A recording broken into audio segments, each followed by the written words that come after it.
My name is Claire and I'm 42 years old. I've been married to Eric for 17 years.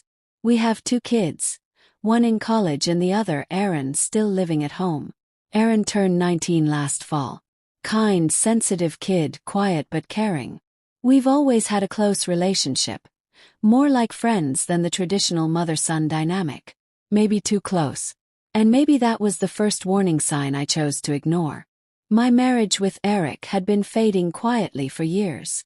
We were civil, polite, functioning like roommates who happened to raise children together. The romance, the connection, the spark was long gone. It wasn't anyone's fault, really.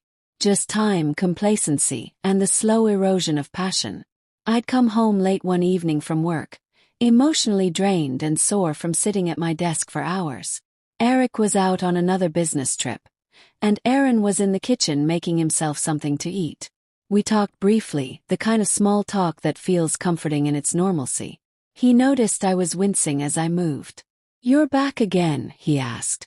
"Yeah, it's awful today," I said, rubbing my shoulder. "Want me to try and help?" he offered. I watched a video about deep tissue massage for tension relief. I hesitated. It wasn't an unusual offer. We'd always been affectionate. He used to climb into bed with me during thunderstorms when he was little. I never questioned our physical closeness. It was always innocent. So I said yes. I sat on the floor by the couch and he sat behind me. At first, it was just what I expected. Some clumsy but earnest attempts at easing my tension. His hands were warm and careful. But then something shifted. His fingers slowed. The air in the room thickened, and I felt this awareness between us, like we both suddenly realized something we shouldn't. I froze, unsure whether to move or say something. I told myself I was imagining it, that I was tired and overthinking things. Then I felt him pull his hands away abruptly. I turned to look at him and he looked embarrassed, ashamed even.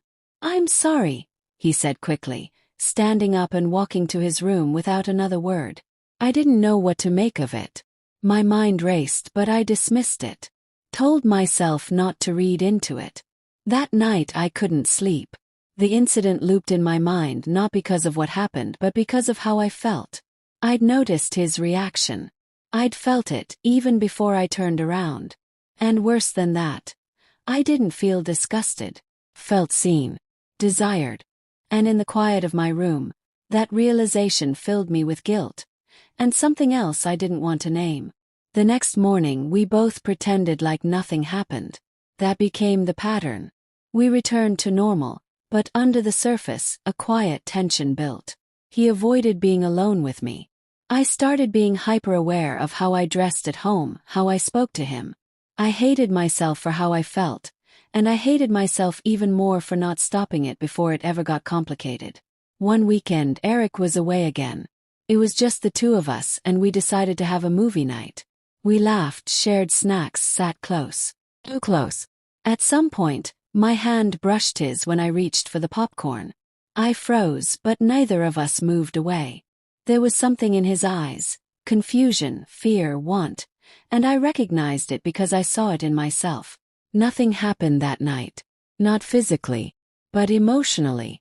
I crossed a line I can never uncross.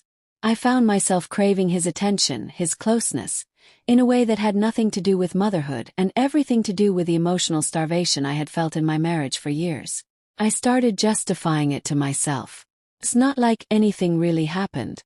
It was a phase. It would pass. But those excuses didn't hold up under the weight of my guilt. I started seeing a therapist in secret. I needed to talk to someone who wouldn't recoil in horror. She helped me understand that it wasn't about Aaron at all. It was about me. About the hollow ache inside me. The neglected parts of myself I had ignored for decades. That moment on the floor. His reaction, my feelings. It wasn't a relationship. It was a mirror. And what I saw in it scared me. Eventually I sat down with Aaron. I apologized.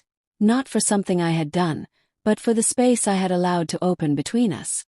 I told him I loved him and I always would, but I had failed him as a parent by leaning on him emotionally in ways I never should have. He cried. So did I. We never spoke of that night directly, But we both knew what we were talking about. Since then, we've built boundaries. I stopped relying on him for emotional comfort. I told Eric I wanted a separation. Not because of Aaron, but because I couldn't keep living in a shell of a marriage. That part of the story is mine to own, and it has nothing to do with my son. This story doesn't have a clean resolution.